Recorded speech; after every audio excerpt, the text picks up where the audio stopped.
समाचार में आपका स्वागत है। मैं हूं मनोज श्रीवास्तव। खबरों की शुरुआत करते हैं हेडलाइंस के साथ। जी एंटरटेनमेंट और सोनी पिक्चर्स के विलय की डील। ब्लूमबर्ग के मुताबिक सोनी वापस ले डील। पुनीत गोयनका की लीडरशिप पर फंसा मामला। हफ्ते दिन बाजार में बिकवाली। सेंसेक्स 670 अंक और निफ्टी 200 अंक गिरकर बंद। बिकवाली। फार्मा, आईटी, ऑटो पर दबाव।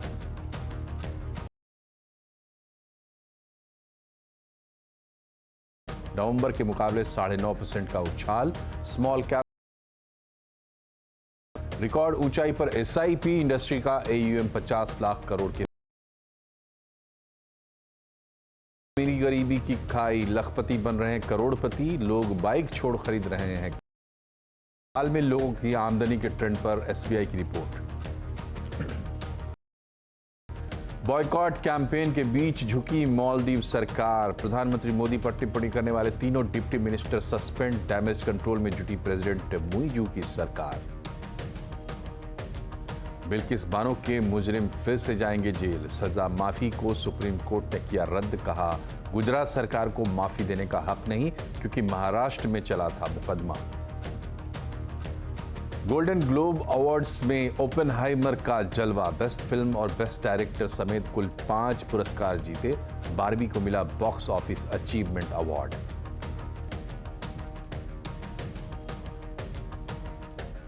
जी एंटरटेनमेंट और सोनी पिक्चर्स के विलय की डील खतरे में आ गई लगती है। न्यूज एजेंसी ब्लूमबर्ग की रिपोर्ट के मुताबिक सोनी 1000 करोड़ डॉलर की मर्जर डील वापस भी ले सकती है। क्या है पूरी खबर, जानने के लिए चलते हैं यतिन के पास। बताएं यतिन। ब्लूमबर्ग के हवाले से एक बड़ी खबर ये आ रही है इस समय के जो जी और सोनी के मर्जर की ट्रांजैक्शन है वो शायद सोनी की तरफ से कॉल ऑफ होती हुई दिखाई पड़े। जो ये $10 बिलियन का मेगा मर्जर है, बहुत दिनों से यहाँ आपको दिखाई दे रहा है अप्स एंड डाउन्स। पहले एनसीएलटी में मामला फंसा हुआ था, उसके बाद सेबी ने एक रूलिंग दे दी जी के प्रमोटर्स के अगेंस्ट क्योंकि उन्होंने पैसा साइफन किया था, ऐसे एलिगेशन थे सेबी के ऑर्डर में।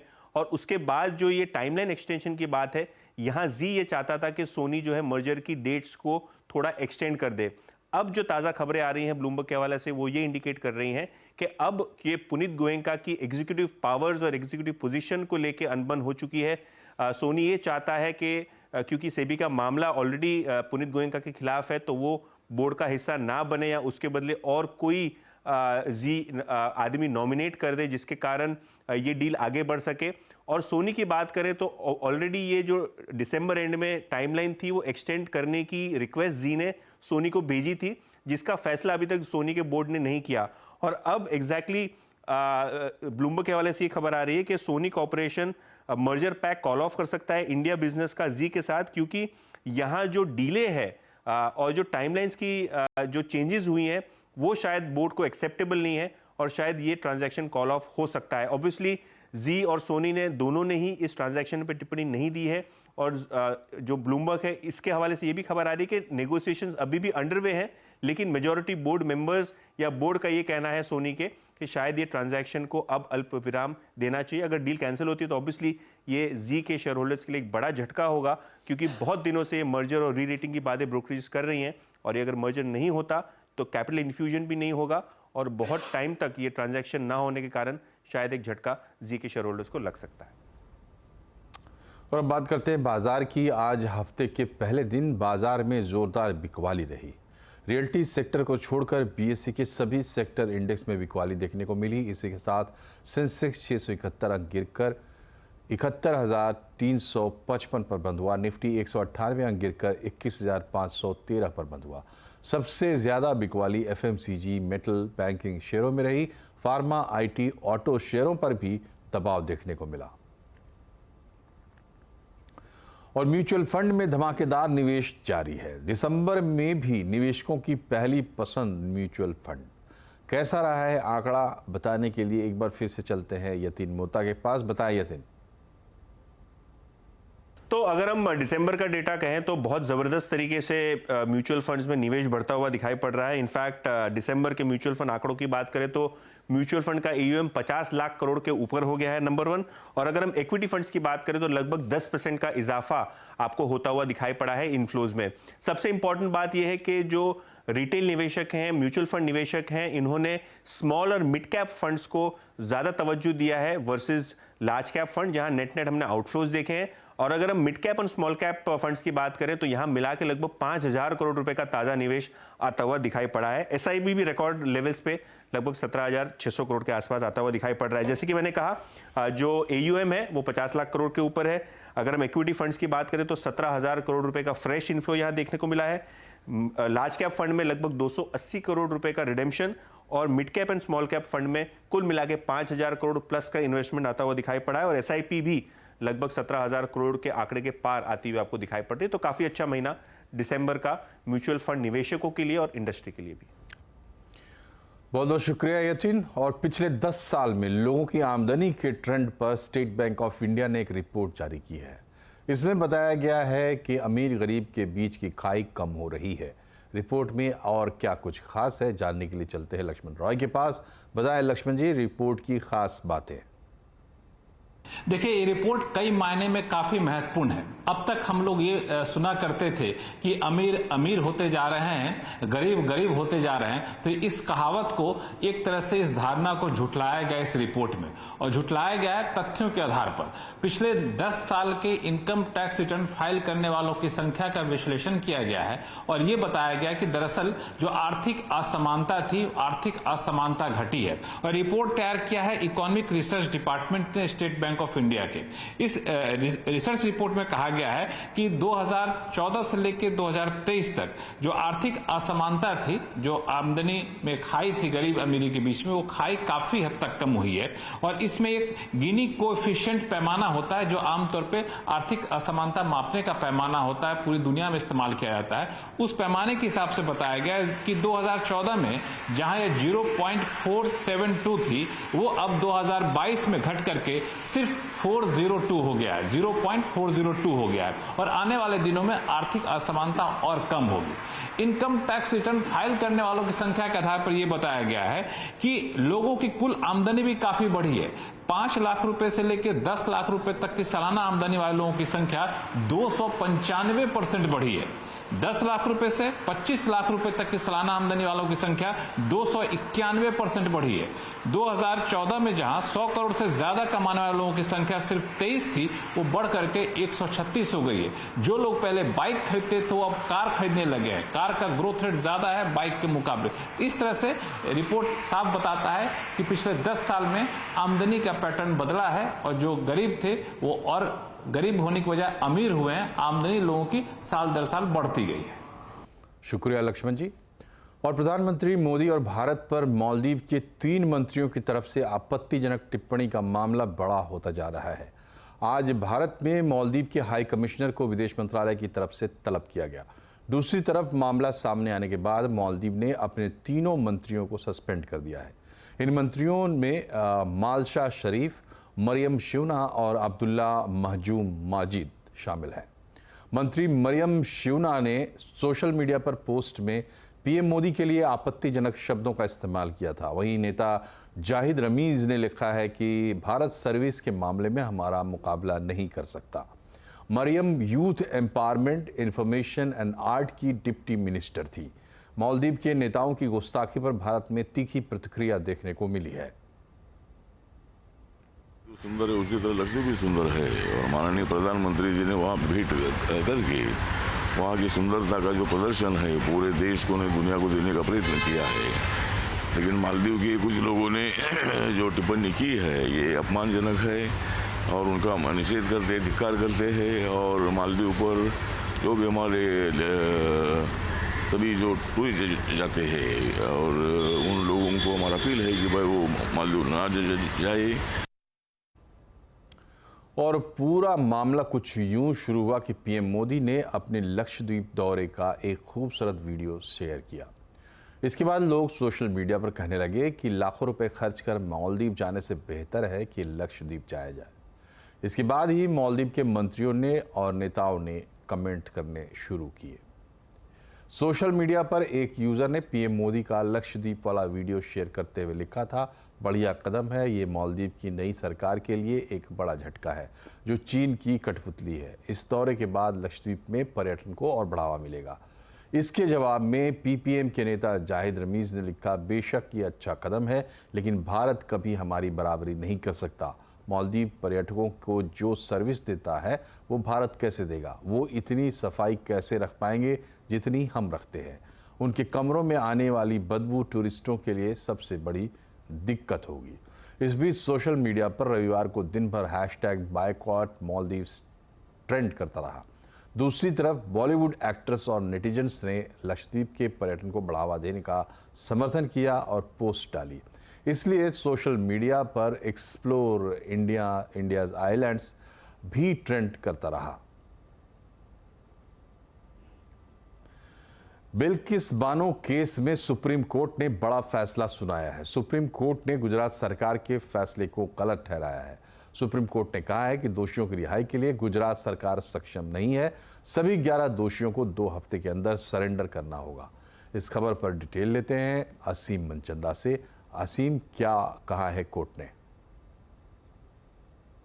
साल 2002 में गुजरात दंगों के दौरान बिल्किस बानो का रेप हुआ था। सुप्रीम कोर्ट के निर्देश पर इस केस का ट्रायल राज्य से बाहर शिफ्ट किया गया था। महाराष्ट्र में इसका ट्रायल हुआ। महाराष्ट्र कोर्ट ने इनको दोषी पाया था और इनको दोषी मानते हुए उम्र कैद की सजा सुनाई थी। लेकिन 2022 में गुजरात सरकार ने पॉलिसी के तहत इन 11 दोषियों को रिहा करने का फैसला किया था। इसको लेकर के सुप्रीम कोर्ट में याचिका दायर की गई थी। सुप्रीम कोर्ट ने अक्टूबर में इसकी सारी सुनवाई की और अपना फैसला सुरक्षित रख लिया था। आज सुप्रीम कोर्ट ने अपना फैसला सुनाया। सुप्रीम कोर्ट ने कहा इनका ट्रायल महाराष्ट्र में हुआ है, जो सजा है वो महाराष्ट्र में ही सुनाई गई है और इस तरह से महाराष्ट्र सरकार के पास ही इनकी सजा को माफ करने का अधिकार है। गुजरात सरकार के पास इनकी सजा को माफ करने का कोई भी अधिकार नहीं है। सुप्रीम कोर्ट ने यह भी कहा कि गुजरात सरकार ने इनको रिहा करने के लिए सारे नियमों को ताक पर रख दिया। अब सुप्रीम कोर्ट ने इन 11 दोषियों को 2 हफ्ते के अंदर सरेंडर करने के निर्देश दिए। और कांग्रेस के पूर्व अध्यक्ष राहुल गांधी ने सुप्रीम कोर्ट के फैसले पर पोस्ट किया है। राहुल ने लिखा है कि चुनावी फायदे के लिए न्याय की हत्या की प्रवृत्ति लोकतांत्रिक व्यवस्था के लिए खतरनाक है। आज सुप्रीम कोर्ट के फैसले ने एक बार फिर देश को बता दिया कि अपराधियों का संरक्षक कौन है। बिल्किस बानो का अथक संघर्ष अहंकारी भाजपा सरकार के विरुद्ध न्याय की जीत का प्रतीक है। बिल्किस बानो केस में सुप्रीम कोर्ट के फैसले पर राजनीतिक प्रतिक्रियाएं भी सामने आ रही हैं। पार्डन इनको दी गई थी, जो राहत इन्हें दी गई थी हत्यारों को, बलात्कारियों को, उसके बाद एक पार्टी से जुड़े हुए लोगों ने उनका माल्यार्पण किया, उनका स्वागत किया। यह देखकर रोंगटे खड़े हो जाते थे कि इस देश में आजादी के 75 साल बाद जब हम अमृत महोत्सव मना रहे हैं तब भी ऐसा संभव है। आज सुप्रीम कोर्ट ने हमारी आस्था भारत के संविधान पर, भारत के कानून पर, न्यायपालिका पर फिर से स्थापित कर दी है। उसके लिए हम सुप्रीम कोर्ट का कोटि कोटि धन्यवाद देते हैं। सुप्रीम कोर्ट के इस फैसले की जितनी भी सराहना की जाए उतनी कम है।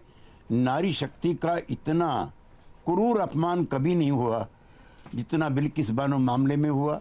किस तरह से एक प्रेग्नेंट औरत को किस तरह से सामूहिक बलात्कार का शिकार बनाया गया और उसके जो अभियुक्त थे कैसे उनको क्षमादान किया गया। ये नारी जो शक्ति है, जो नारी हमारी प्रेरणा की स्रोत है, ये उसका सबसे बड़ा अपमान है। सुप्रीम कोर्ट ने कहा the state of Gujarat acted in complicit with the convicts, यानी स्टेट ऑफ गुजरात खुद इन रेपिस्ट के साथ कॉम्प्लिसिट थी।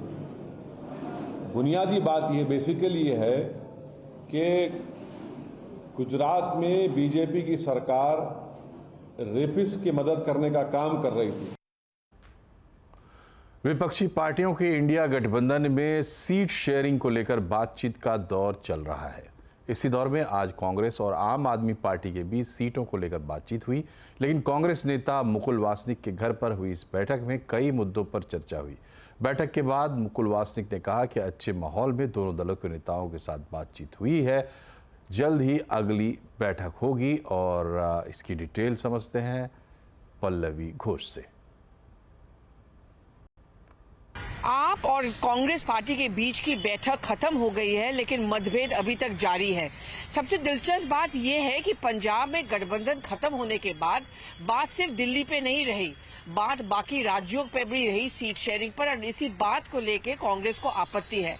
कांग्रेस ने एक इंडिया फ्रंट मीटिंग में ये बात उठाया था कि जिन जिन राज्यों में सिर्फ बीजेपी बनाम कांग्रेस की लड़ाई है, वहां पे अगर कोई तीसरी पार्टी दखल करती है, उसका फायदा बीजेपी को होता है और कांग्रेस को नुकसान, जैसे कि गोवा में हुआ, जैसे कि गुजरात में हुआ। लेकिन इस बैठक के ठीक 1-2 दिन पहले आम आदमी पार्टी ने बासुभाई वसावा का उम्मीदवार जारी कर दिया, यानी कि वो गुजरात से लोकसभा का चुनाव लड़ेंगे बहरूच से, जिसको अहमद पटेल का गढ़ माना जाता था। और कांग्रेस में काफी इस बात को लेकर नाराजगी है कि जब हमने कहा था कि आप पंजाब और दिल्ली के अलावा उन राज्यों में एंट्री ना कीजिए जहां पे सिर्फ कांग्रेस बनाम बीजेपी की लड़ाई है, फिर आपने वो वादा क्यों तोड़ा। लेकिन सूत्र हमें बताते हैं कि आप वर्सेस कांग्रेस के में जो बैठक हुई है उसमें मतभेद इसलिए जारी है क्योंकि कांग्रेस का मानना ये है कि दिल्ली में कम से कम 2 से 3 सीट उनको मिलना चाहिए लोकसभा में। लेकिन आम आदमी पार्टी का कहना ये है कि ना तो आप राज्यों में हैं, ना तो आपके पास लोकसभा से कोई भी एक सांसद है जो दिल्ली में है, तो क्या आप सक्षम हैं इस चुनाव को जीतने के लिए। खैर, ये आखिरी बैठक नहीं है और आगे मुलाकात होगी, लेकिन हाल फिलहाल में ये बात बहुत साफ हो गया है कि आप और कांग्रेस के बीच के जो मतभेद है वो इतना जल्दी खत्म नहीं होने वाला है। और आइए देखते हैं कि बैठक के बाद कांग्रेस नेता मुकुल वासनिक ने क्या कहा सीटों के बंटवारे को लेकर। किन किन सीटों पर कैसे कैसे आने वाले लोकसभा चुनाव में लड़ा जाएगा, उस पर विस्तार से चर्चा हुई। चर्चा आगे में चलेगी और कुछ ही दिनों के बाद हम फिर मिलने का हमने फैसला किया है, जहां पर अंतिम रूप हमारी सीट शेयरिंग के संदर्भ में करने का प्रयास किया जाएगा। इंडिया गठबंधन में सीट शेयरिंग को लेकर कहां फंसा हुआ है पेच, आज आवाज अड्डा में इसी पर होगी बड़ी चर्चा शाम 7:57 पर। और अमेरिका के लास वेगस में साल का सबसे बड़ा कंज्यूमर इलेक्ट्रॉनिक शो शुरू हो चुका है। पहले दिन CES में होंडा ने पेश की है इलेक्ट्रिक मोटो कॉम्पैक्टो। देखते हैं पर्यावरण को शुद्ध रखने वाले इस ऑल इलेक्ट्रिक स्कूटर की खास बातें।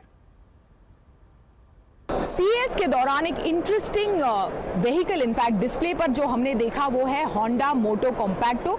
कुछ ही हफ्ते 1-2 महीने पहले ही इनफैक्ट लॉन्च हुआ है। एक कॉम्पैक्ट एंड फन टेक है ऑन ई स्कूटर्स। ना मोटो कॉम्पैक्टो जो है वो रीडिफाइन करता है affordable all electric personal transportation को। काफी स्लीक और सिंपल डिजाइन है और इनफैक्ट मुझे ये जो व्हाइट कलर है काफी ज्यादा पसंद आया। अल्ट्रा कॉम्पैक्ट फॉर्म फैक्टर है, फोल्डेबल डिजाइन है और मैक्सिमम स्पीड जो है वो 15 mph तक सपोर्ट करता है। जीरो ट्रांसमिशन रेंज जो है इसकी 12 माइल्स की है। नाउ हर एक मोटो कॉम्पैक्टो एक स्टैंडर्ड कॉम्पैक्ट चार्जर के साथ आता है, जिसे आप बिल्कुल अंदर यहां पर स्टोर कर सकते हैं।